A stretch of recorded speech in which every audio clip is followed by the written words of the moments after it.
Baik, bismillah, assalamualaikum warahmatullahi wabarakatuh. Bapak Ibu Guru yang saya hormati dan saya banggakan, dan teman-teman operator sekolah yang tetap semangat dan harus selalu semangat dalam mengerjakan pekerjaannya sebagai operator sekolah. Semoga Allah mudahkan rezekinya dan Allah selalu sehatkan. Amin, amin ya robbal alamin. Kembali lagi dengan channel saya Haris Fauzi. Jangan lupa subscribe channel ini dan nyalakan loncengnya, dan jangan lupa juga like and share video ini agar teman-teman yang lain juga bisa merasakan manfaat video ini. Oke, pada pembahasan kali ini saya akan membahas tentang ABM ya teman-teman, tentang asesmen bakat minat. Ini ya, sosialisasi asesmen skala nasional, asesmen bakat minat ABM. Apa sih ABM itu? Jadi ramai ya di bulan Februari ini tentang ABM, asesmen bakat dan minat pospendik. Jadi ini tuh udah di Zoom meeting di tanggal 23 Januari. Jadi saya rangkumannya ini, saya izin share screen ya tentang PPT-nya, PDF-nya, sosialisasinya. Yang pertama, apa sih itu ABM itu? ABM adalah bakat, adalah potensi bawaan untuk mudah atau cepat menguasai pengetahuan atau keterampilan tertentu. Bakat dapat berkembang apabila mendapatkan stimulasi yang tepat dari lingkungan, misalnya dengan latihan. Jadi bakat itu tetap ya teman-teman. Kalau minat adalah ketertarikan atau keinginan untuk menekuni atau melibatkan diri dalam kegiatan bidang tertentu. Itu arti dari bakat dan minat. Untuk arti ABM adalah asesmen yang diselenggarakan oleh Pospendik untuk mengukur potensi atau memprediksi kemampuan siswa pada bidang-bidang khusus, verbal, kuantitatif, penalaran, spasial, mekanika, penggunaan bahasa, dan klerikal, serta untuk mengetahui minatnya berdasarkan ketertarikan pada jenis kegiatan atau pekerjaan tentu. Jadi, pelaksanaan ABM itu untuk mengetahui atau mengukur peserta didik, terutama di kelas 9, bakatnya anak-anak itu kemana, minatnya itu kemana-mana. Di kelas 9 itu kan si peserta didik itu udah memilih ya, mau ke SMA mana nih, ke SMK mana nih.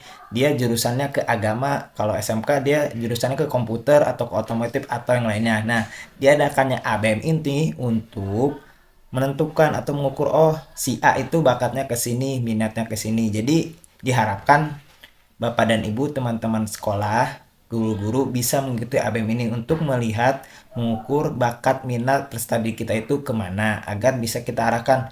Nah, kamu bagusnya ke SMK ya. Nah, kamu bagusnya jurusan sains ya. Nah, kamu bagusnya jurusan agama ya. Jadi dari bakat minat itu kita bisa melihat anak itu minatnya kemana. Itu sih tujuannya dari ABM. Oke, tujuannya apa sih? Memberikan informasi ke satuan pendidikan mengenai potensi siswa pada bidang khusus dan kesesuaian dengan minatnya. Itu yang tadi saya sebutkan. Jadi, apa ya? Tujuannya itu untuk memberikan informasi potensi peserta didik itu kemana, siswa itu kemana. Manfaatnya memprediksi kemampuan seseorang jika diberikan kesempatan untuk melanjutkan belajar ke jenjang yang lebih tinggi atau pada siswa yang baru. Kan, sesuai yang tadi saya sebutkan. Jadi manfaatnya, jadi kita bisa melihat nih, siswa kita itu tujuannya mau kemana nih, minat dan bakatnya itu ke SMK atau ke SMA. Ruang lingkup pelayanan ABM ditawarkan untuk siswa SMP, MTS, SMK, SMPTK, dan MPP kelas 9 Indonesia. Jadi untuk ABM ini baru bisa dilaksanakan untuk kelas 9. Berarti kelas 9 itu SMP, MTS, dan yang sederajat. Jadwal ketentuannya. Oke, di sini ada kalender. Pelaksanaan ABM itu tidak wajib ya teman-teman, tidak wajib, tidak diharuskan.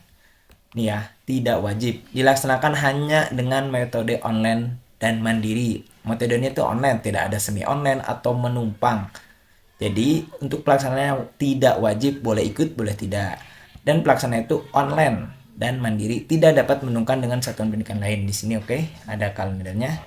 Pelaksanaan itu di hari kerja 10 hari, 19 sampai 23 Februari dan 26 Februari sampai 1 Maret itu pelaksanaannya. Nanti ada apa sih halaman tertentu untuk tanggal-tanggalnya. Oke, kita ke selanjutnya.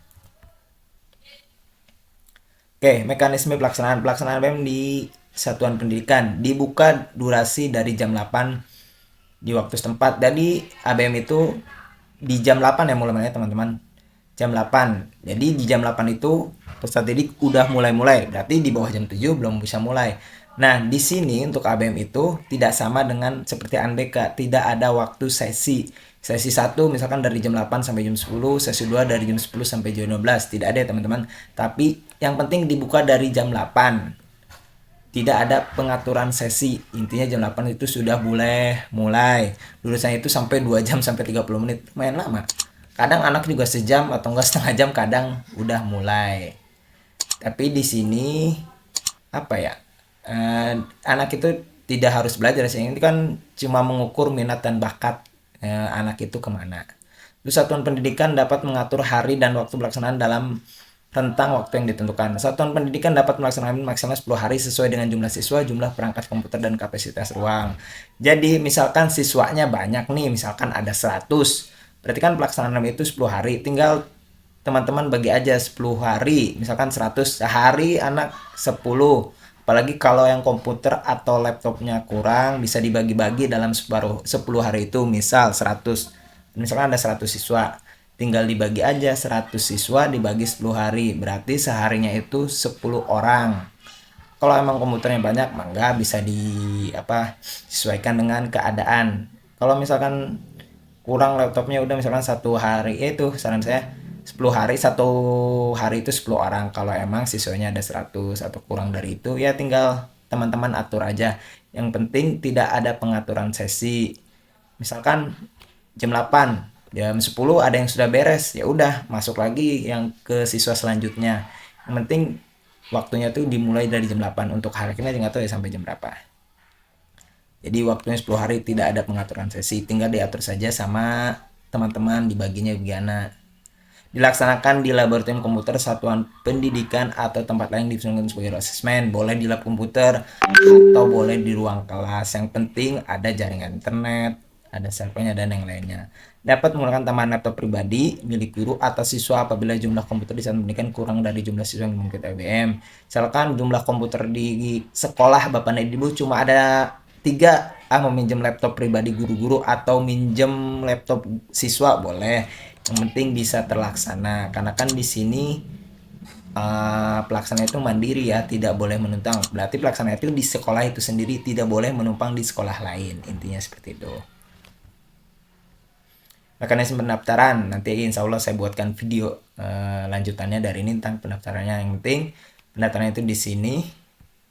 Masa selama puspendik menggunakan username UNBK, nanti ada UNBK itu username-nya. Daftar pada pendaftaran login ABM, mencetak, menandatangani, dan mengunggah surat kesiapan mengimport siswa yang berasal dari laman PD Data. Insya Allah nanti saya buatkan video lanjutannya cara pendaftarannya. Beri tanda ya atau tidak, sekaligus mengatur jadwal dan ruang pendaftaran ABM. Jadi mungkin semuanya bisa tidak ikut, misalkan ada 100 orang atau 200 orang yang ikut, cuma 50 orang silahkan boleh. Di sini kan memberi tanda ya atau tidak. Jadi dari 100 orang siswa bisa yang ikut cuma setengahnya atau seperempatnya bisa. Jadi tidak diwajibkan ya ABM ini, sifatnya sunnah. Pembiayaan teknis dalam bentuk honor bulanan yang berfungsi untuk memenuhi kebutuhan manajemen kesekretariatan asesmen skala nasional Februari Maret. Puspendik tidak memberi dan menarik biaya apapun kepada satuan pendidikan. Biaya penyelenggaraan di satuan pendidikan ditanggung secara mandiri oleh satuan pendidikan. Jadi teman-teman teknisi, proktor tidak ada tidak ada honor khusus untuk ABM ini. Tinggal peraturan atau kebijakan dari kepala sekolah atasan tertentu, gimana kebijakannya, mau ada honor kah tentang ABM ini atau tidak, tinggal didiskusikan atau dibicarakan saja dengan kepala sekolah atau atasan kita. Sumber yang disiapkan, berarti yang pertama ruang laboratorium harus, berarti nggak harus ruang laboratorium, kelas juga boleh, yang penting bisa difungsikan untuk kegiatan ABM. Komputer proktor dengan OS minimal Windows 7 atau Mac OS. Komputer kalian dengan OS minimal Windows 7, Chromebook, OS yang jumlahnya disesuaikan dengan jumlah peserta dan sesi yang didaftarkan. Jadi Chromebook itu katanya belum bisa ya teman-teman, masih baru diusahakan. Minimal Windows 7.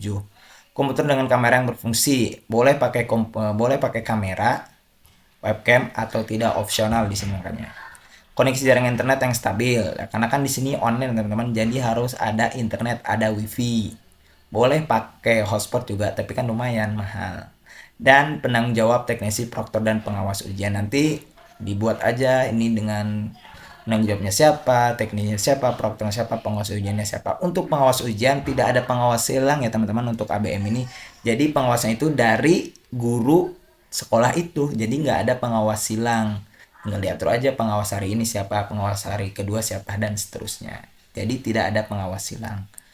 Bersinergi untuk menyesuaikan pelaksanaan ABM. Pemerintah pusat menyiapkan sistem pelaksanaan ABM yang kredibel untuk memperoleh informasi. Oke, kita fokus ke satuan pendidikan ya, karena kan sebagai sekolah melakukan persiapan dan melaksanakan ABM, penyiapan komputer dan jaringan, penyiapan proktor, teknisi, pengawas dan penanggung jawab, mengakses laman ABM secara berkala untuk mendapatkan informasi dan pengumuman, mencetak laporan hasil ABM yang diunduh dari laman ABM. Ya, nah, sebagai satuan pendidik kita harus sering-sering membuka halaman ABM. Nanti ada webnya, nanti saya kasih di link deskripsi video ini. Tugas dan tanggung jawab pelaksanaan ABM di sekolah. Penanggung jawab ya, namanya tanggung jawab itu biasanya kepala sekolah bertanggung jawab dan mengkoordinasikan pelaksanaan ABM di satuan pendidikan. Proktor mempelajari manual aplikasi untuk menyiapkan perangkat komputer sehingga pelaksanaan berjalan dengan lancar, melakukan simulasi penggunaan aplikasi, menjalankan aplikasi Proktor M. Kalau yang biasa menjadi Proktor AMDK, insya Allah bisa lah. Menyiapkan sarana prasarana komputer, memastikan jaringan internet berjalan stabil, melakukan perbaikan untuk menggantikan alat yang kerusakan. Itu untuk teknisi pengawas. Mengawasi maksimal 20 siswa, memastikan semua peserta mengerjakan ABM sesuai dengan aturan yang ditetapkan, melaksanakan prosedur pelaksanaan asesmen dengan penuh rasa tanggung jawab untuk pengawas. Yang tadi sebutkan, pengawas itu tidak ada pengawas silang ya teman-teman. Pengawas itu dari guru sekolah itu. Jadi tidak ada pengawas silang. Jumlah soal dalam waktu pelaksanaan ABM untuk tes bakat itu 160 soal.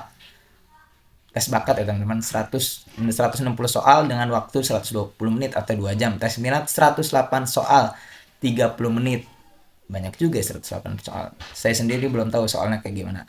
Khusus untuk subtes clerical memory, peserta tidak diperbolehkan menggunakan alat tulis maupun kertas buram. Maksudnya kertas coret-coret ya teman-teman, untuk kertas buram. Mungkin nanti ada soal penghitungan.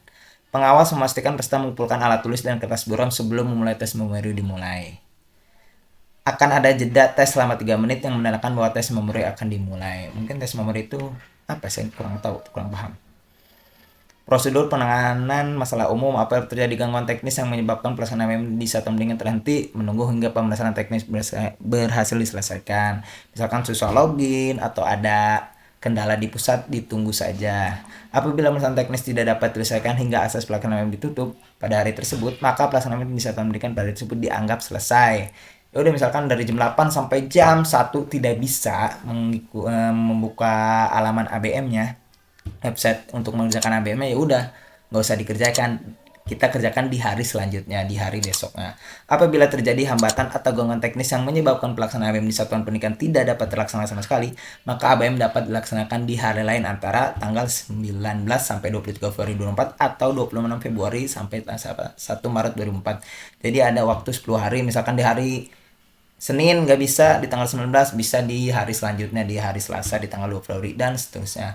Hambatan atau gangguan teknis yang terjadi di satuan pendidikan dilaporkan melalui tes tiket bantuan pada halaman ABM. Biasanya di KNBK juga kan ada tiket bantuan.